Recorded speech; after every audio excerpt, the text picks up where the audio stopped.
ਜਿਹੜੀ ਜਿਹੜੇ ਅੱਜ ਜਿੰਨੇ 122 ਜਾਣੇ ਮਰਨ ਵਰਤ ਤੇ ਬੈਠੇ ਸੀ, ਉਹਨਾਂ ਦੀ ਮੇਨ ਡਿਮਾਂਡ ਡੱਲੇਵਾਲ ਸਾਹਿਬ ਨਾਲ ਸੋਲੀਡੈਰਿਟੀ, ਉਹਨਾਂ ਦੇ ਨਾਲ ਉਹਨਾਂ ਦੀ ਸਪੋਰਟ ਦੇ ਵਿੱਚ ਬੈਠੇ ਸੀ। ਕਿਉਂਕਿ ਜਿਹੜੀ ਮੇਨ ਡੱਲੇਵਾਲ ਸਾਹਿਬ ਦੇ 55 ਦਿਨ ਹੋ ਗਏ ਸੀ ਜਿਹੜਾ ਮਰਨ ਵਰਤ ਸੀ, ਤੇ ਉਹ ਸੈਂਟਰ ਸਰਕਾਰ ਨੇ ਉਹਨਾਂ ਨੂੰ ਇੱਕ ਚਿੱਠੀ ਭੇਜੀ, ਜਿਹਦੇ ਕਾਰਨ ਉਹਨਾਂ ਨੇ ਮਤਲਬ ਕਿ ਗੱਲਬਾਤ ਜਿਹੜੀ ਪਹਿਲਾਂ ਰੁਕ ਗਈ ਸੀ ਉਹ ਅੱਗੇ ਤੁਰ ਪਈ। ਤੇ ਉਹਦੇ ਵਿੱਚ ਇਹਨਾਂ 122 ਦੇ ਜਿਹੜੇ ਕਹਿਣ ਤੇ ਕੱਲ ਡੱਲੇਵਾਲ ਸਾਹਿਬ ਨੇ ਆਪਦੀ ਮੈਡੀਕਲ ਏਡ ਲਈ, ਤੇ ਅੱਜ ਇਸ ਕਰਕੇ ਅਸੀਂ ਆਏ ਸੀ ਬੇਨਤੀ ਕਰਨ ਕਿ ਜਿਹੜਾ ਤੁਹਾਡਾ ਮੇਨ ਮੁੱਦਾ ਸੀ ਡੱਲੇਵਾਲ ਸਾਹਿਬ ਦੀ ਸਿਹਤ ਬਾਰੇ, ਉਹਦੇ 'ਚ ਉਹ ਗੱਲਬਾਤ ਅੱਗੇ ਵਧ ਰਹੀ ਹੈ।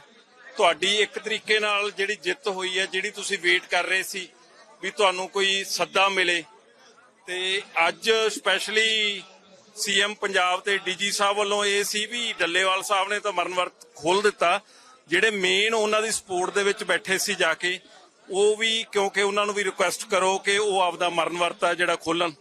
ਤੇ ਅੱਜ ਕਿਉਂਕਿ ਮੇਨ ਡਿਮਾਂਡ ਹੈ ਜਿਹੜੀ ਗੱਲਬਾਤ, ਹੁਣ ਅਸੀਂ ਉਮੀਦ ਕਰਦੇ ਹਾਂ ਕਿ ਗੱਲਬਾਤ ਚੰਗੇ ਤਰੀਕੇ ਨਾਲ ਅੱਗੇ ਵਧੂਗੀ। ਦੂਜੀ ਗੱਲ, ਜਿਹੜਾ ਇੱਥੇ ਜਿੰਨਾ ਚਿਰ ਮੋਰਚਾ ਚੱਲਿਆ, ਖਾਸ ਤੌਰ ਤੇ ਮੋਰਚੇ ਦੀ ਲੀਡਰਸ਼ਿਪ ਨੂੰ ਮੈਂ ਇਸ ਗੱਲ ਦੀ ਵਧਾਈ ਵੀ ਦੇਵਾਂਗਾ ਵੀ ਇਹਨਾਂ ਨੇ ਜਿੰਨਾ ਇੱਥੇ ਚੱਲਿਆ ਪੀਸਫੁਲ ਰੱਖਿਆ। ਜਿਹੜੀ ਇਹੀ ਅਸੀਂ ਦੁਬਾਰਾ ਫਿਰ ਰਿਕੁਐਸਟ ਕਰਾਂਗੇ ਵੀ ਡਿਮਾਂਡਸ ਤੁਹਾਡੀਆਂ ਅਸੀਂ ਵੀ ਦੁਆ ਕਰਦੇ ਹਾਂ ਜਿਹੜੀਆਂ ਵਾਜਬ ਤੇ ਮੰਨਣਯੋਗ ਡਿਮਾਂਡਸ ਆ ਉਹ ਮੰਨੀਆਂ ਜਾਣ, ਪਰ ਨਾਲ ਨਾਲ ਦੂਜੇ ਪਾਸੇ ਜਿਵੇਂ ਤੁਸੀਂ ਪਹਿਲਾਂ ਸ਼ਾਂਤੀ ਤੇ ਇੱਥੇ ਆਪਸੀ ਆਸ-ਪਾਸ ਦੇ ਲੋਕਾਂ ਨਾਲ ਭਾਈਚਾਰਾ ਬਰਕਰਾਰ ਰੱਖਿਆ, ਉਵੇਂ ਹੀ ਬਰਕਰਾਰ ਰਹੇ।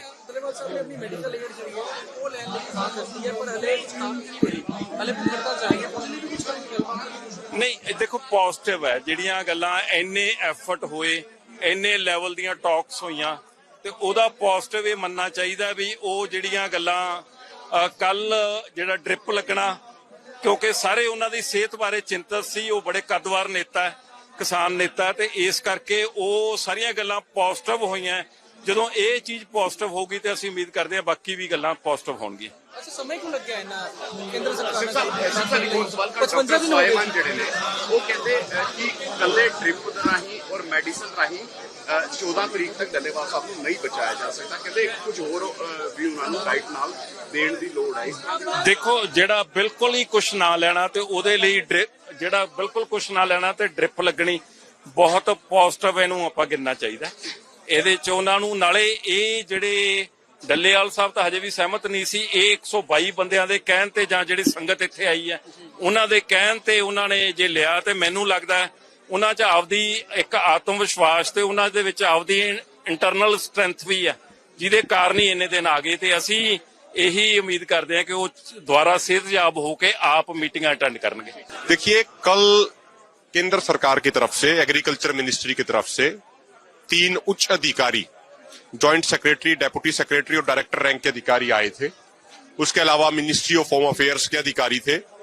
सबसे पहले उन्होंने सरदार जगजीत सिंह डल्लेवाल जी से मुलाकात करी, उनके साथ पंजाब के भी अधिकारीगण थे और उसके बाद उन्होंने डल्लेवाल साहब का हालचाल जाना, अपनी चिंता दिखाई उनके स्वास्थ्य के प्रति, कहा कि भारत सरकार आपके स्वास्थ्य को लेकर बहुत चिंतित है।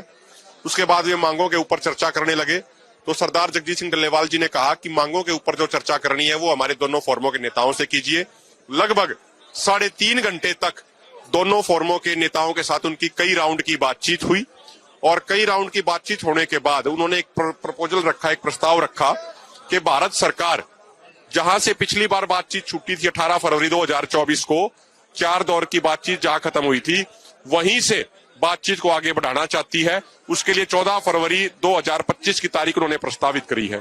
हमने उनसे निवेदन किया कि आप पहले थोड़ा इसको जल्दी कीजिए। एक तरफ आप कह रहे हैं कि भारत सरकार बहुत चिंतित है डल्लेवाल साहब की सेहत को लेके, दूसरी तरफ आप 14 फरवरी की मीटिंग कह रहे हैं। उसमें उन्होंने कहा कि देखिए, अभी दिल्ली चुनाव के मद्देनजर आचार संहिता लगी हुई है, भारत सरकार मीटिंग करके कोई घोषणा भी नहीं कर सकती है। तो ये सारे इश्यूज उन्होंने बताए। हमने कई दौर की बातचीत करी, चर्चा करी।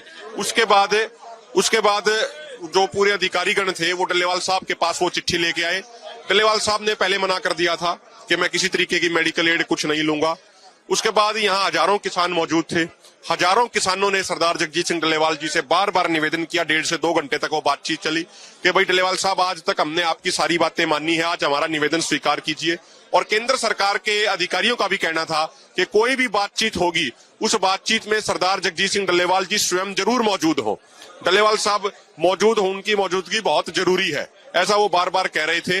और मुझे लगता है कि सरदार जगजीत सिंह डल्लेवाल जी ने तपस्या करके, गुरुओं के दिखाए हुए रास्ते पे चलते हुए, महात्मा गांधी जी की तरह, नेल्सन मंडेला जी की तरह, जो आजाद भारत का सबसे बड़ा और सबसे लंबा ऐतिहासिक सत्याग्रह किया है, उसके कारण उन्होंने वो काम कर दिया जिसको लोग असंभव मानते थे। लोग कहते थे ये सरकार किसी की सुनती नहीं, किसी की मानती नहीं, लेकिन इस सरकार को बातचीत की टेबल पे आने के लिए सरदार जगजीत सिंह डल्लेवाल जी ने, दोनों फोरमों ने मजबूर कर दिया। 14 फरवरी को बातचीत होगी और 5वें राउंड की बातचीत होगी चंडीगढ़ में। हमने ये भी कहा है कि उससे आगे कोई भी बातचीत हो वो दिल्ली में होनी चाहिए, क्योंकि पूरे देश के किसानों का मुद्दा है। तो सरदार जगजीत सिंह डल्लेवाल जी ने काफी निवेदन करने के बाद रात को 1:30 पौने 2 बजे सिर्फ और सिर्फ मेडिकल एड लेने के लिए स्वीकृति दी है। 1:30 पौने 2 बजे मेडिकल एड दी गई है, ड्रिप के माध्यम से, ग्लूकोज के माध्यम से। उन्होंने स्पष्ट कर दिया है कि मांगे पूरी होने तक उनका अनशन जारी रहेगा, वो कुछ नहीं खाएंगे, पानी के अलावा कुछ नहीं पिएंगे, मांगे पूरी होने तक उनका अनशन एज इट इज जारी रहेगा। सिर्फ उन्होंने मिनिमम मेडिकल एड ली है।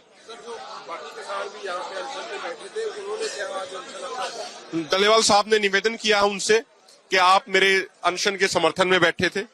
उन्होंने बार बार निवेदन किया डल्लेवाल साहब ने कि आप अपना अनशन समाप्त कर दें, आपको मोर्चा और मजबूत करना है। तो इसीलिए जो 121 साथी बैठे थे उनका अनशन आज समाप्त करा दिया है। डल्लेवाल साहब का अनशन जारी है। आगे की अभी क्या रणनीति रहने वाली है? देखिए, आज मीटिंग होगी, मीटिंग का लंबा दौर चलेगा, दोनों फोरमों की मीटिंगों का। उसके बाद हम आगे की रणनीति बता पाएंगे। आंदोलन एज इट इज जारी रहेगा, डल्लेवाल साहब का अनशन एज इट इज जारी रहेगा, मांगे पूरी होने तक। अमर उजाला जीवांजलि के सारथी की मदद लें और महाकुंभ में स्नान जरूर करें।